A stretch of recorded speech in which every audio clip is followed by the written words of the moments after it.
Aldila Wangso Jureh beruntung banget karena beberapa orang kakaknya memutuskan mu'alaf atau memeluk agama Islam. Sebab itulah yang membuatnya penasaran dan kemudian mendorongnya mempelajari Islam. Dikutip dari republika.co.id, Aldilo yang akrab dipanggil Dilo lahir tahun 98 di Semarang, Jawa Tengah. Ia dibesarkan di tengah keluarga penganut ajaran Kristiani. Menurut Dilo, ibunya selalu mengajarkannya untuk menjadi pribadi yang taat beragama. Ia pun diarahkan untuk rutin beribadah. Tidak ada hari terlewatkan tanpa ditutup dengan doa memohon kebaikan. Sejak kecil hingga remaja, Dilo aktif di gereja dan memiliki banyak kawan. Barulah saat berusia 17 tahun dirinya mulai mendapatkan perspektif berbeda tentang umat agama lain. Pada 2015, seorang saudaranya, Delvano Cheries, membuka usaha biro perjalanan umrah dan haji. Vano, begitu sang kakak disapa waktu itu masih sebagai non-muslim. Pilihannya untuk menjalankan usaha travel tersebut murni atas dasar bisnis. Ya, cukup banyak profit dihasilkan dari biro perjalanan tersebut yang sesungguhnya bernilai ibadah dalam konteks Islam. 4 tahun kemudian, abangnya itu mengambil keputusan besar. Vano menyatakan diri telah memeluk Islam dan meninggalkan agama lamanya. Saat ditanya, kakak Dilo tersebut mengaku merasa tersentuh dengan kesungguhan hati jamaah haji dan umroh yang disaksikannya selama ini. Bahkan bukan hanya Vano, berturut-turut satu persatu saudaranya yang lain ikut menjadi muslim. Melihat keadaan itu, Dilo mulai tertarik untuk mengenal agama ini lebih dekat. Ia memang tidak mau sekedar ikut-ikutan kedua kakak lakinya yang memeluk Islam. Menurutnya, agama adalah hal yang esensial dalam hidup.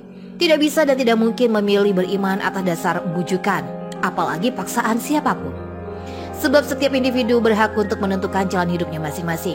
Sebelumnya Dilo telah mendengar berbagai rumor tentang Islam. Bahkan Vano sendiri yang pernah mengutarakan berbagai stigma mengenai agama ini kepadanya. Akan tetapi kini sang kakak sudah menyatakan diri masuk Islam. Ia pun terheran-heran mengapa ada orang yang dahulunya sangat memusuhi Islam sekarang justru memeluk agama ini. Masih teringat jelas di memorinya, Vano seringkali mencaci maki suara azan.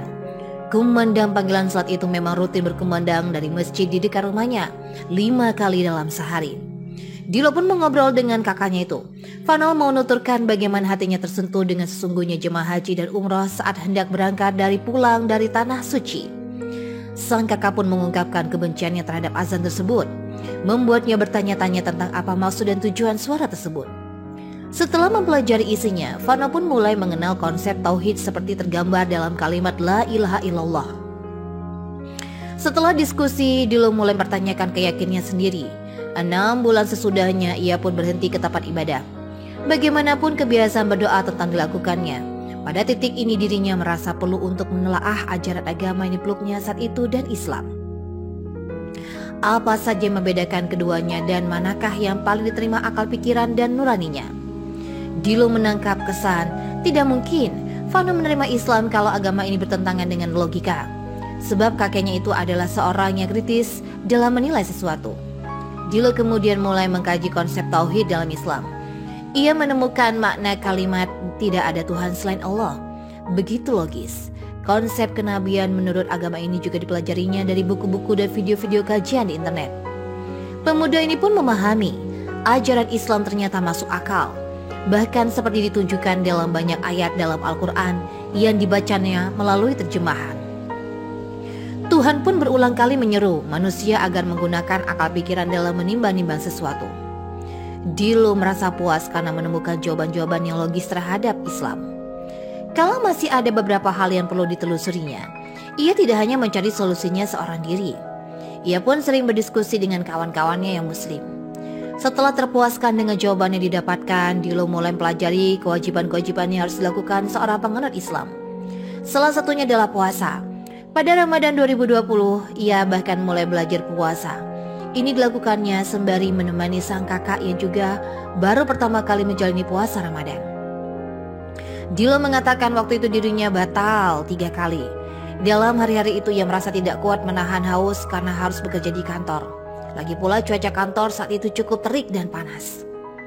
Sebelumnya Dilo bersyahadat, mamanya sebenarnya sudah menduga ia akan mengikuti jejak kedua kakaknya. Hanya saja itu tidak pernah dibahas dan dibuka oleh Dilo. Dilo mengatakan, sang ibu sepertinya mengetahui ketertarikannya pada Islam dari kakak perempuannya. Akhirnya pada suatu hari ibunya mengajak bicara dan memberikan nasihat. Setelah itu Dilo kembali mengutarakan keyakinannya untuk pemulih Islam.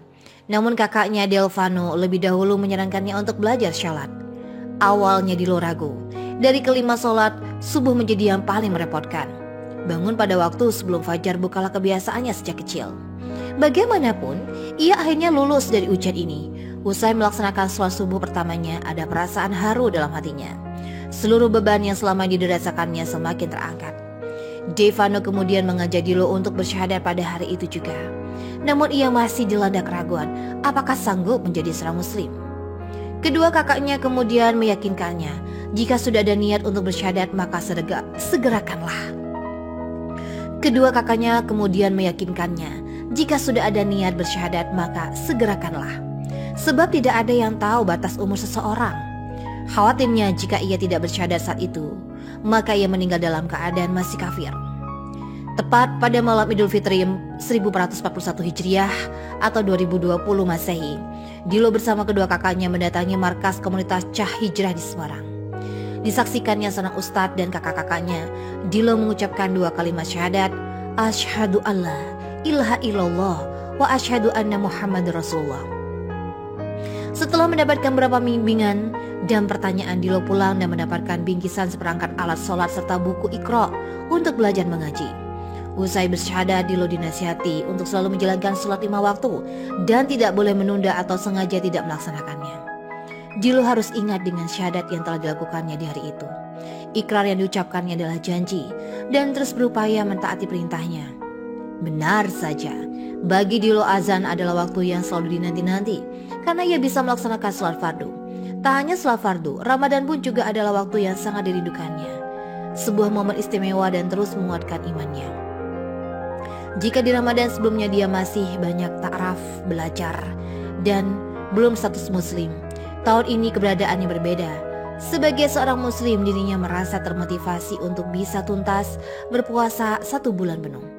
Salat tarawih juga menjadi salat pertama bagi dia tahun ini. Dalam pandangannya, Ramadan menjadi bulan yang sangat berharga. Ramadan adalah bulan untuk belajar di 11 bulan ke depan. Aldilo Wongso Jureh beruntung banget karena beberapa orang kakaknya memutuskan mu'alaf atau memeluk agama Islam. Sebab itulah yang membuatnya penasaran dan kemudian mendorongnya mempelajari Islam. Dikutip dari republika.co.id, Aldilo yang akrab dipanggil Dilo lahir tahun 98 di Semarang, Jawa Tengah. Ia dibesarkan di tengah keluarga penganut ajaran Kristiani. Menurut Dilo, ibunya selalu mengajarkannya untuk menjadi pribadi yang taat beragama. Ia pun diarahkan untuk rutin beribadah. Tidak ada hari terlewatkan tanpa ditutup dengan doa memohon kebaikan. Sejak kecil hingga remaja, Dilo aktif di gereja dan memiliki banyak kawan. Barulah saat berusia 17 tahun dirinya mulai mendapatkan perspektif berbeda tentang umat agama lain. Pada 2015, seorang saudaranya, Delfano Charies, membuka usaha biro perjalanan umrah dan haji. Fano, begitu sang kakak disapa waktu itu masih sebagai non-muslim.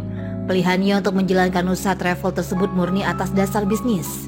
Ya, cukup banyak profit dihasilkan dari biro perjalanan tersebut yang sesungguhnya bernilai ibadah dalam konteks Islam. 4 tahun kemudian, abangnya itu mengambil keputusan besar. Fano menyatakan diri telah memeluk Islam dan meninggalkan agama lamanya. Saat ditanya, kakak Dilo tersebut mengaku merasa tersentuh dengan kesungguhan hati jamaah haji dan umroh yang disaksikannya selama ini. Bahkan bukan hanya Fano, berturut-turut satu persatu saudaranya yang lain ikut menjadi muslim. Melihat keadaan itu, Dilo mulai tertarik untuk mengenal agama ini lebih dekat. Ia memang tidak mau sekedar ikut-ikutan kedua kakak lakinya yang memeluk Islam. Menurutnya, agama adalah hal yang esensial dalam hidup. Tidak bisa dan tidak mungkin memilih beriman atas dasar bujukan, apalagi paksaan siapapun. Sebab setiap individu berhak untuk menentukan jalan hidupnya masing-masing. Sebelumnya Dilo telah mendengar berbagai rumor tentang Islam. Bahkan Fano sendiri yang pernah mengutarakan berbagai stigma mengenai agama ini kepadanya. Akan tetapi kini sang kakak sudah menyatakan diri masuk Islam. Ia pun terheran-heran mengapa ada orang yang dahulunya sangat memusuhi Islam sekarang justru memeluk agama ini. Masih teringat jelas di memorinya, Vano seringkali mencaci maki suara azan. Kumandang panggilan salat itu memang rutin berkumandang dari masjid di dekat rumahnya 5 kali dalam sehari. Dilo pun mengobrol dengan kakaknya itu. Vano mau nuturkan bagaimana hatinya tersentuh dengan sesungguhnya jemaah haji dan umroh saat hendak berangkat pulang dari tanah suci. Sang kakak pun mengungkapkan kebenciannya terhadap azan tersebut, membuatnya bertanya-tanya tentang apa maksud dan tujuan suara tersebut. Setelah mempelajari isinya, Vano pun mulai mengenal konsep tauhid seperti tergambar dalam kalimat La ilaha illallah. Setelah diskusi, Dilo mulai mempertanyakan keyakinannya sendiri. 6 bulan sesudahnya, ia pun berhenti ke tempat ibadah.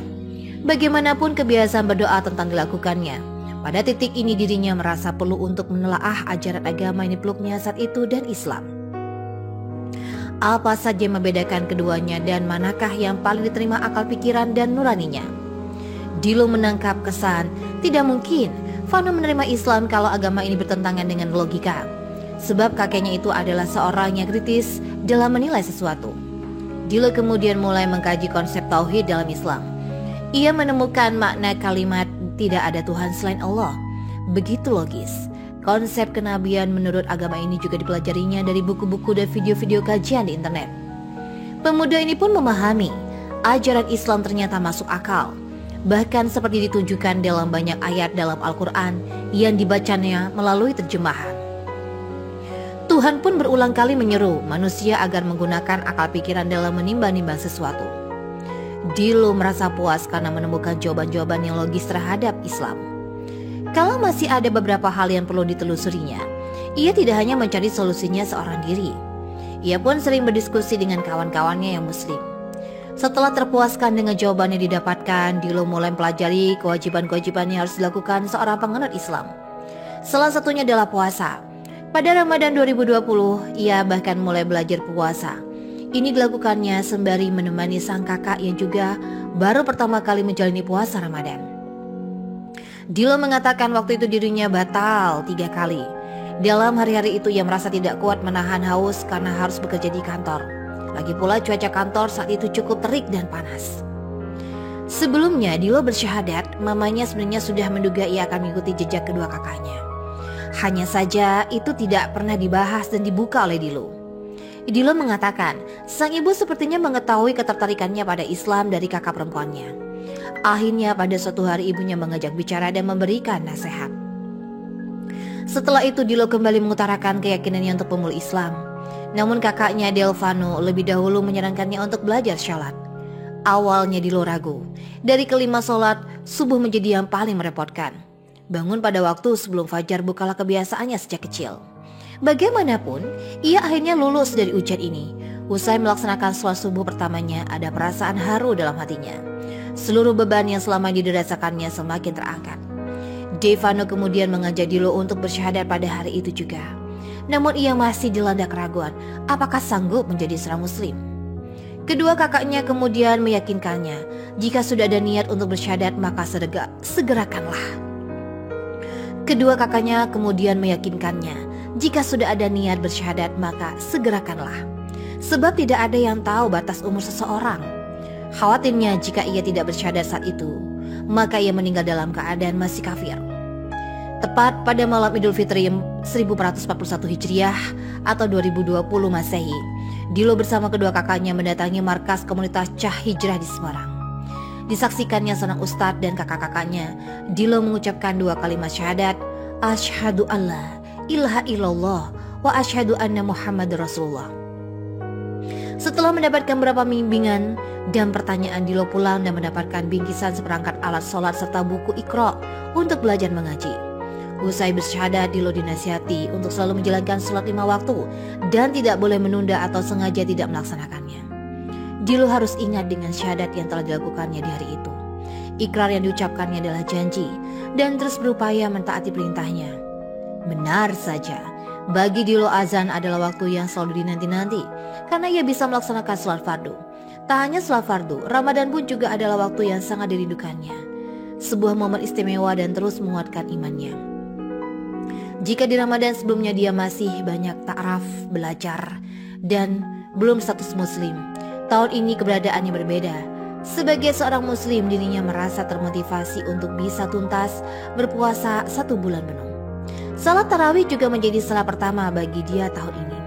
Dalam pandangannya, Ramadan menjadi bulan yang sangat berharga. Ramadan adalah bulan untuk belajar di 11 bulan ke depan.